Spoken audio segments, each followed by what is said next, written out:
তোমরা দেখতে পাবে। এখানে একটা মিষ্টি নিয়েছি, এখানে একটু ডাল নিয়েছি, আর নিয়েছি কাতলা মাছের ঝিঙ্গে আলু দিয়ে ঝোল, পাতলা একদম গরম স্পেশাল।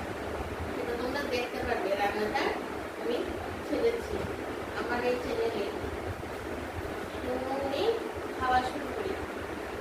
এই রেসিপিটাও দিয়েছি, লটে শুটকি ভর্তা কেউ করতে হয়।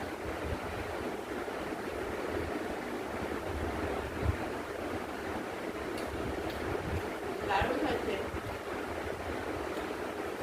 এই শুটকি ভর্তাটা। সবাইকে খেতে ভালো লাগবে, বিশেষ করে যারা শুটকি টুটির জলের মুখ, অসাধারণ লাগে।